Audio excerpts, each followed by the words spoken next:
بسم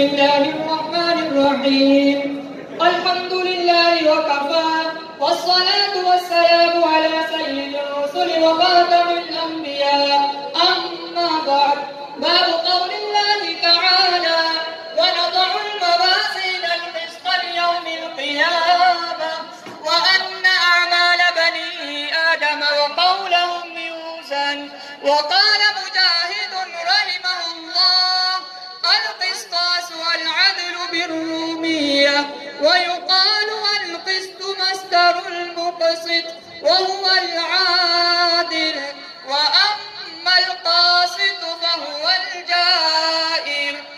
وبالسند المتصل منا إلى الإمام الهمام قدوة علماء الإسلام أمير المؤمنين في الحديث وشيخ الإسلام أبي عبد الله محمد هو ابن إسماعيل ابن إبراهيم ابن المغيرة ابن البردزبة الجعفي البخاري رحمه الله تعالى رحمة واسعة ونفعنا الله بعلومه آمين.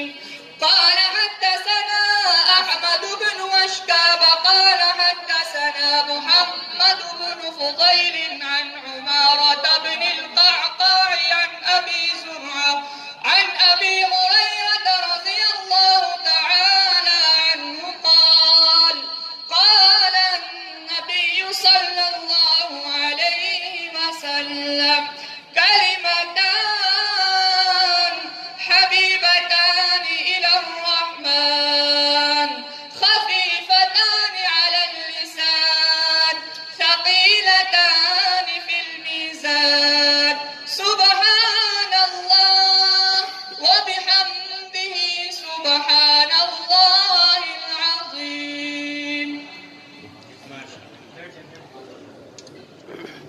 بسم الله الرحمن الرحيم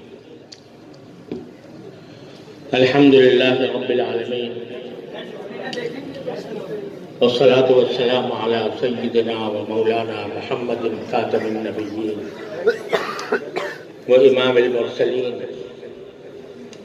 وعلى آله وأصحابه أجمعين وعلى كل من تبعهم بإحسان إلى يوم الدين. اما بعد حضرات علماء کرام، معزز حاضرین اور میرے طالب علم ساتھیوں، السلام علیکم ورحمۃ اللہ تعالی وبرکاتہ۔ وعلیکم السلام ورحمۃ اللہ وبرکاتہ۔ میں اللہ جل جلالہ کا شکر ادا کرتا ہوں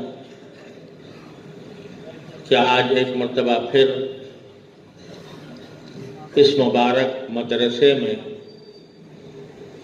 اللہ تعالیٰ نے حاضری کی توفیق بخشی، جو میرے انتہائی محبوب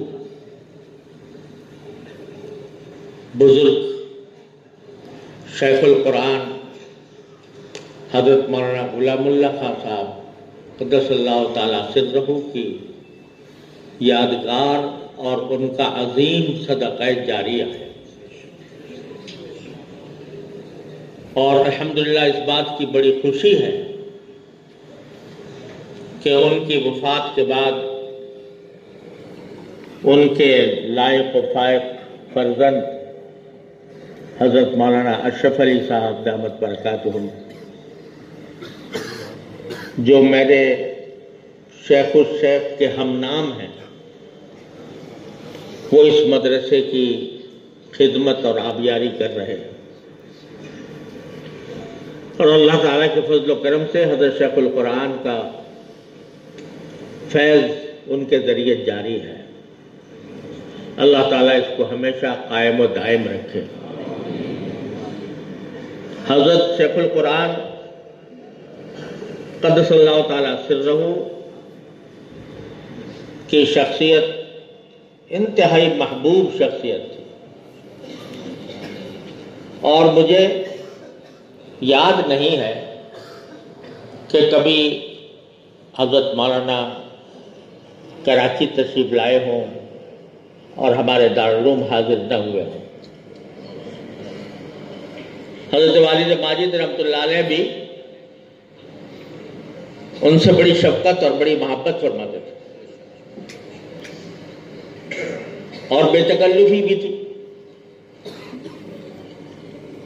تو ایک مرتبہ مجھے یاد آ گئی بات، حضرت والد صاحب رحمۃ اللہ علیہ چونکہ بے تکلف تھے اور حضرت والد صاحب سے پڑھا بھی تھا،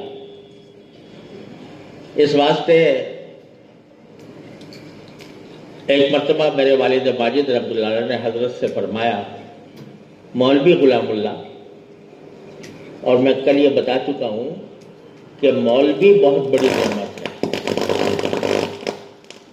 مولوی سے خطاب کرنا، ہمارے اکابر دیوبند میں اگر آپ دیکھو آپس میں جب بات چیت کرتے تھے وہاں کے مولانا کا لفظ نہیں سنیں گے آپ، وہ ایک دوسرے کو مولوی کہتے تھے، مولوی۔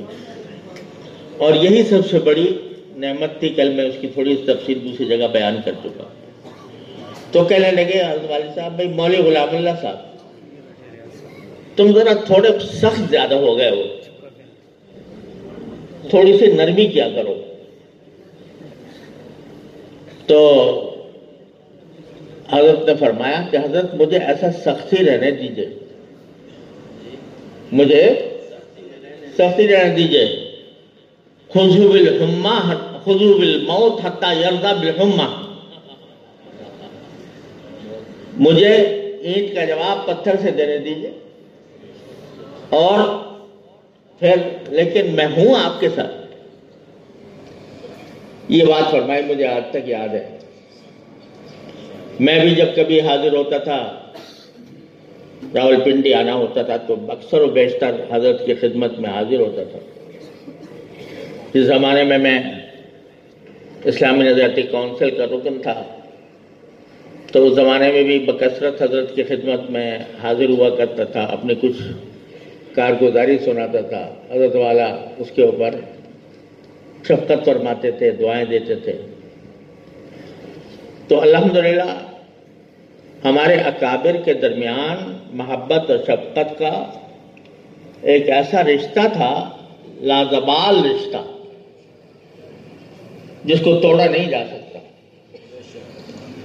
اس لیے الحمدللہ مجھے یہاں حاضر ہو کر ایک قلبی سکون محسوس ہوتا ہے۔ حضرت شیخ القرآن کی یاد آتی ہے تو صدق و سکون ہوتا ہے۔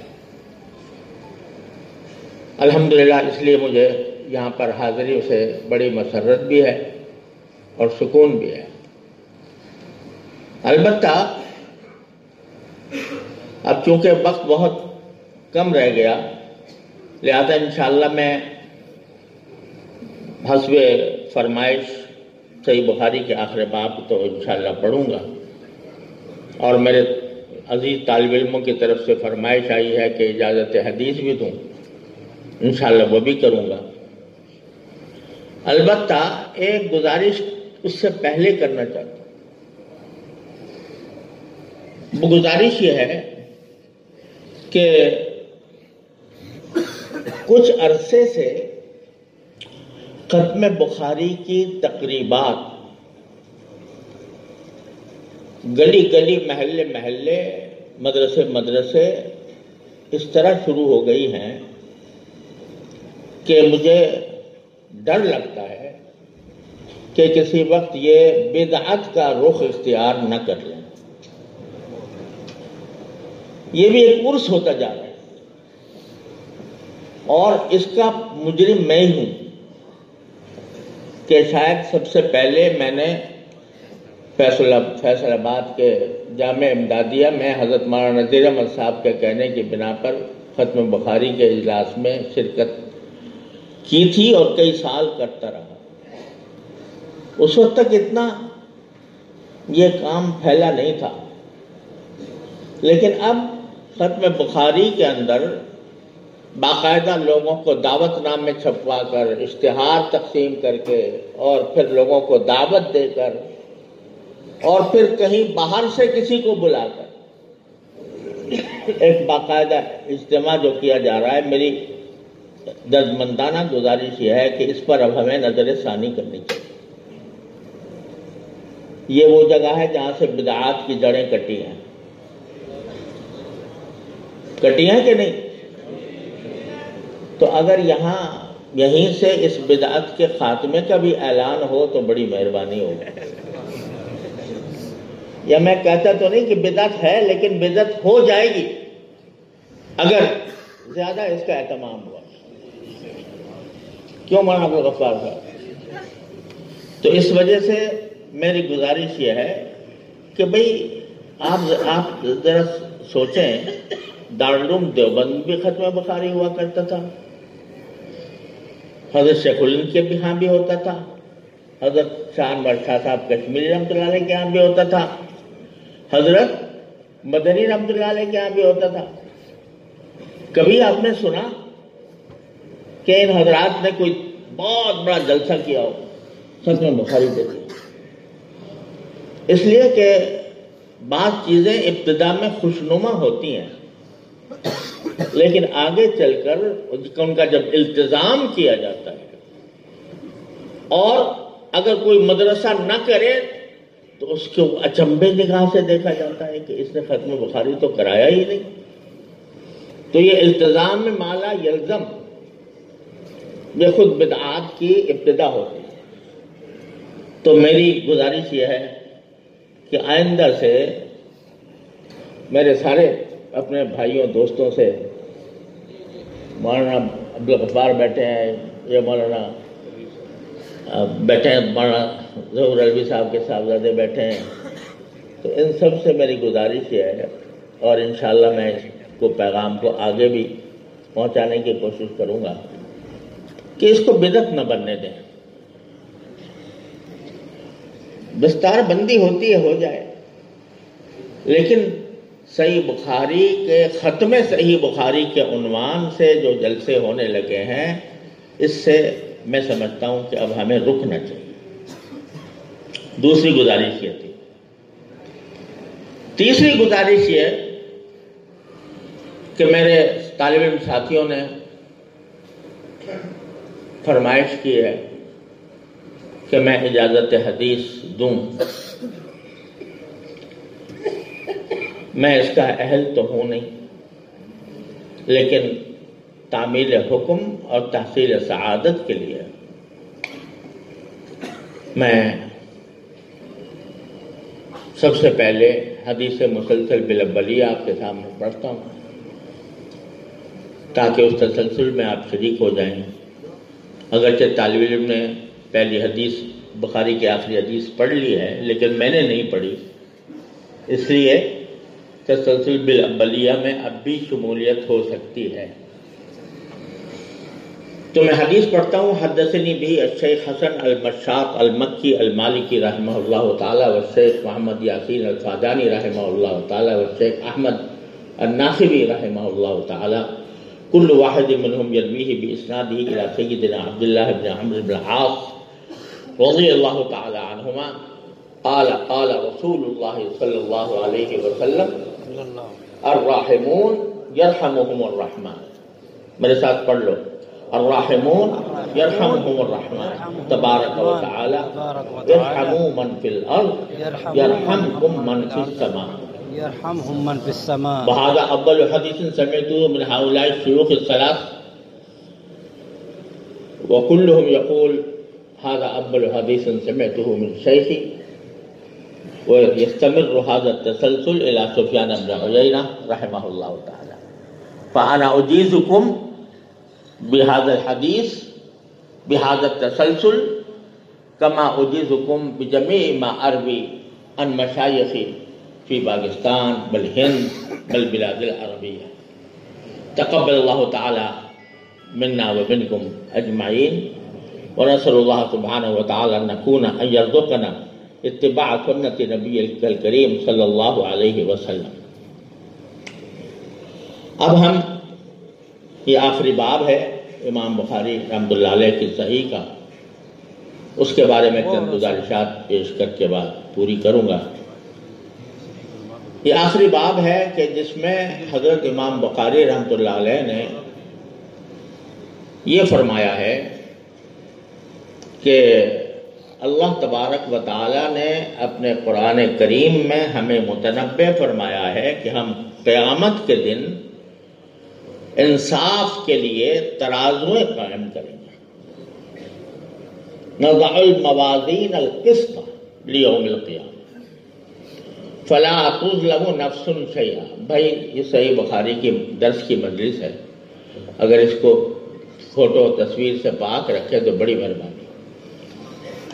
تو یہ فرمایا کہ میزانیں قائم کی جائیں گی قیامت کے دن ہمارے اعمال کو تولنے کے لیے،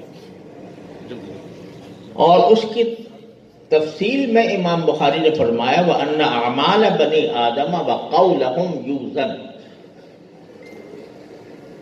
کہ بنی آدم کے تمام اعمال اور تمام اقوال تولے جائیں گے۔ اب اس کی تفصیل میں تو آپ خوب اچھی طرح جانتے ہیں، میں آپ کو کیا بتاؤں کہ اعمال تولے جائیں گے، نماز تولی جائے گی، روزہ تولا جائے گا، صدقہ تولا جائے گا، زکوٰۃ اور حج تولی جائے گی، کہ اس میں کتنا اخلاص تھا۔ وزن کرنے کے معنی یہ نہیں، گنتی نہیں، اعمال کی گنتی نہیں، بلکہ اعمال کا وزن۔ الذی خلق الموت والحیات لیبلوکم ایکم احسن عملا، یہ نہیں فرمایا کہ لیبلوکم اکثر ایکم اکثر عملا، بلکہ احسن عملا۔ اسی لیے حضرت معاذ بن جبل رضی اللہ تعالیٰ عنہ سے آپ نے فرمایا کہ یا معاذ اخلص دینک یکفیک العمل القلیل، اے معاذ اپنے اعمال میں اخلاص پیدا کر لو تو تھوڑا سا عمل بھی تمہارے لیے کافی ہو جائے گا۔ چھوٹا سا عمل کرو گے لیکن اللہ کے لیے کرو گے، اللہ کی رضا کے لیے کرو گے، اس میں ریا کا شائبہ نہیں ہوگا، اس میں نام و نمود کا شائبہ نہیں ہوگا، اس میں لوگوں کو خوش کرنے کا شائبہ نہیں ہوگا، بات اللہ کے لیے کر رہے ہوگے تو وہ تھوڑا سا عمل بھی کافی ہو جائے گا۔ اللہ میاں کو بہت بڑے بڑے جلیل القدر اور رفیع الشان اعمال کا ڈھیر نہیں چاہیے، اس کو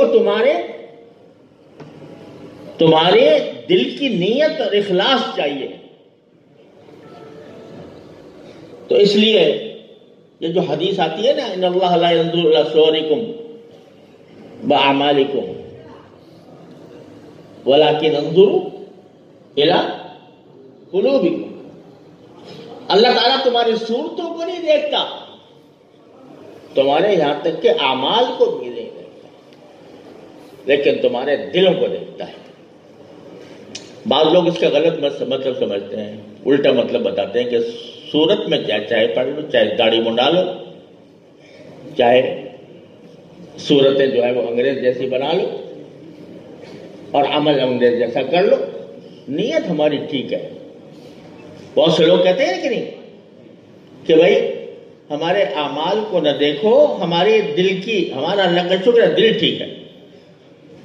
کوئی آدمی نماز نہیں پڑھ رہا، کہتا میں تو خدمت خلق میں لگا ہوا ہوں، لہذا مجھے نماز کی کیا ضرورت، میرا دل ٹھیک ہے، اللہ کے لیے میں خدمت کر رہا ہوں، نماز پڑھنے کی کیا ضرورت، داڑھی رکھنے کی کیا ضرورت، سنت کے اتباع کی کیا ضرورت۔ الیاذ باللہ یہ گمراہی ہے، یہ معنی نہیں ہے اس کو۔ معنی یہ ہے کہ عمل کے ظاہر کو نہیں دیکھتا اللہ تبارک و تعالیٰ، عمل کے باطن کو دیکھتا ہے جو تمہارے دل میں ہے۔ کہ تم نے کس دل کے ساتھ کیا عمل کیا. بعض اوقات اچھی نیت ہوتی ہے، چھوٹا سا عمل ہوتا ہے، اللہ تبارک و تعالیٰ اس کے ذریعے بیڑا پار کر دیتا ہے. تو اس واسطے امام بخاری فرماتے ہیں کہ بھائی سب کچھ پڑھ لیا، سارے احکام حاصل کر لیے، اب اس کی فکر کرو کہ تمہارے عمل میں وزن پیدا ہوگا اخلاص سے. اور خوب اچھی طرح سمجھ لیں، اخلاص جو ہے نا، یہ شیطان کا سب سے بڑا حربہ ہے. سب سے پہلا حملہ شیطان کا وہ انسان کے اخلاص پر ہوتا ہے. خاص طور سے ہم لوگ جو ہے نا پڑھنے پڑھانے والے سب سے بڑا حملہ ہم پر ہوتا ہے کہ دل میں خیالات پیدا کر دیتا ہے شیطان. میں یوں کہوں گا تو واہ واہ ہوگی، میں اس طرح بات کروں گا تو لوگ تعریف کریں گے، لوگ میرے گن گائیں گے، میرے حق میں نعرے لگائیں گے. بس یہ خیال جب پیدا ہوا تو شیطان کا داؤ چل گیا، بڑے سے بڑا عمل اکارت ہو گیا. تو ہم لوگ بڑے خطرے کی حالت میں ہیں، جن کے ساتھ علم کی کوئی نسبت لگی ہوئی.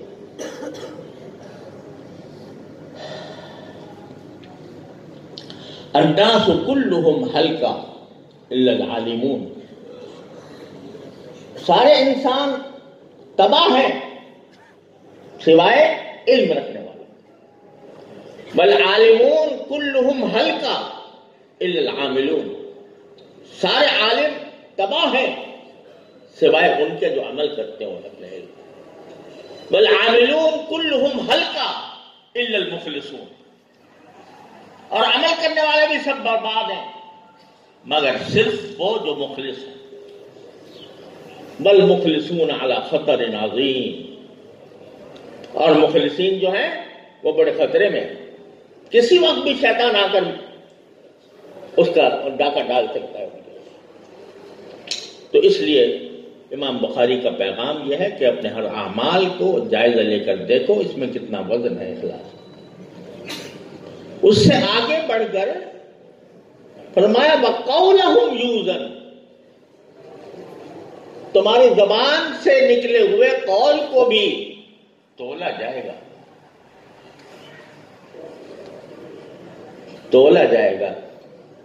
زبان سے نکلی ہوئی بات کو بھی تولا جائے گا. تم سمجھتے ہو کہ ہم نے ایک کلمہ منہ سے نکالا ہوا میں اڑ گیا؟ نہیں، وہ محفوظ ہے اللہ تبارک و تعالیٰ کے ہاں. ہر چیز محفوظ ہے. ما من قول الا لدیہ رقیب عتید. اور اللہ تبارک و تعالیٰ کے ہاں محفوظ ہے، ریکارڈ ہے. اور وہ جا کر میزان عمل میں ڈالا جائے گا. اور میزان عمل میں وزن کیسے ہوگا؟ آدمی اس میزان عمل میں کامیاب کیسے ہوگا؟ ایک تو وہی بات ہے جو میں نے عرض کی کہ اخلاص سے کہی گئی وہ بات. صرف اخلاص بھی تنہا کافی نہیں، تنہا اخلاص بھی کافی نہیں، جبکہ عمل سنت کے مطابق نہ ہو. جتنی بدعات ہے نا اس میں بسا اوقات اخلاص ہوتا ہے. بدعتوں میں بہت سے اخلاص ہوتا ہے. وہ بیچارے اللہ کے رضا کی خاطر ہی کر رہے ہوتے ہیں. یہ تیجا، یہ 10واں، یہ 40واں، یہ قرآن خوانی، یہ جو کچھ ہو رہا ہے وہ سمجھ رہے ہیں یہ تو ہمیں اچھا کام ہے. شیطان ایک بہت بڑا دھوکہ یہ دیتا ہے کہ کہتا ہے بھائی یہ تو اچھا کام ہے، اس میں کیا حرج؟ اچھا کام ہے اس میں کیا حرج؟ یہ کیا حرج کا فلسفہ دل میں ڈال کر بدعت پیدا کرتا ہے. اس میں کیا حرج؟ ہم قرآن پڑھ رہے ہیں، کیا حرج ہے اس میں؟ ہم کھانا پکا کر لوگوں کو کھلا رہے ہیں، کیا حرج ہے اس میں؟ تو بدعت یہاں سے پیدا ہوتی ہے، اخلاص ہے، راستہ صحیح نہیں، لہذا وہ بدعت جو ہے وہ انسان کو اس عمل میں کوئی وزن پیدا نہیں ہوتا۔ مجھے اپنے والد ماجد رحمۃ اللہ علیہ کی ایک بات یاد آ گئی، بڑی کام کی بات ہے۔ حضرت والد صاحب رحمۃ اللہ علیہ کے پاس تبلیغی جماعت کے بزرگ تشریف لایا کرتے تھے، آپ بھی شاید جانتے ہوں گے، اب کافی عرصے سے انتقال ہو گیا۔ حضرت شیخ عبدالعزیز صاحب شاہجو دعاجو رحمت اللہ علیہ، بڑے زبردست بزرگ تھے۔ ایک دن وہ تشریف لائے، والد صاحب سے کہہ رہے کہ حضرت میں نے کل آپ کو بڑا عجیب خواب دیکھا آپ کے بارے میں۔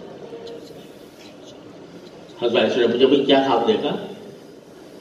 کہنے لگے کہ میں نے دیکھا کہ آپ ایک جگہ کھڑے ہوئے ہیں بلیک بورڈ کے سامنے، وہ جو تختہ ہوتا ہے جس پر طلبہ کو لکھ کے سکھایا جاتا ہے، اس پر آپ نے ایک کا ہندسہ بنایا۔ پوچھا لوگوں سے یہ کیا ہے؟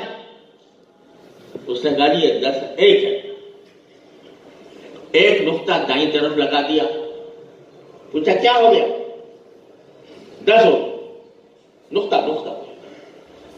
پھر ایک نقطہ اور لگا دیا، کیا ہو گیا؟ 100 ہو گیا۔ پھر ایک نقطہ اور لگا دیا، کیا ہو گیا؟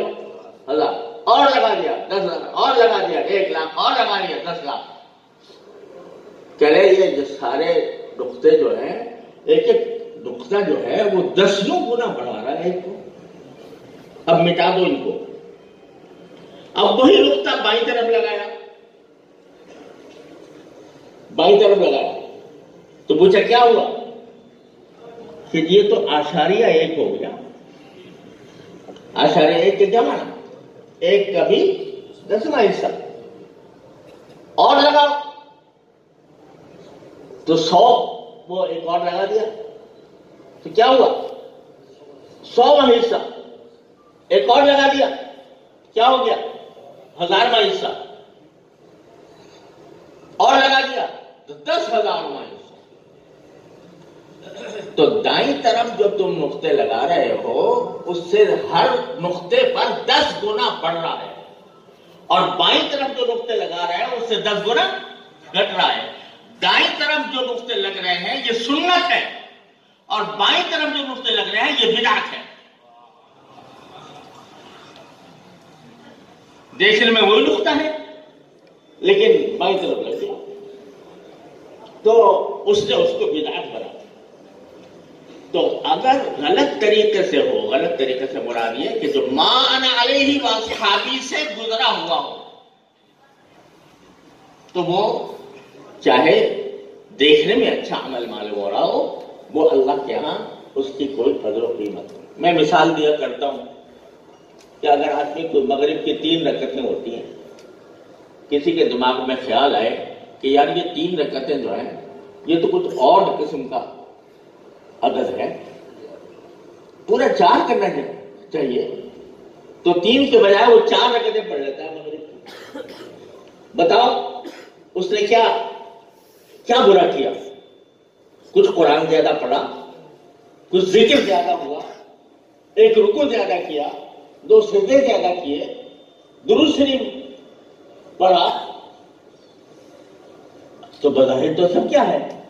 نیک کام ہے نا، لیکن نبی کریم سرور عالم صلی اللہ علیہ وسلم کے بتائے ہوئے طریقے کے مخالف ہے۔ اس واسطے وہ 4تھی رکعت کے تو کیا ثواب ملتا، وہ 3 کو بھی لے ڈوبے گا، کیونکہ نبی کریم صلی اللہ علیہ وسلم کے طریقے کے مطابق۔ تو 10 یہ ذرا اس طرف میں توجہ دلانا چاہتا ہوں کہ قول میں بھی یہی بات ہے۔ قول ایک تو اخلاص ہو اس میں، دوسرے اعتدال ہو،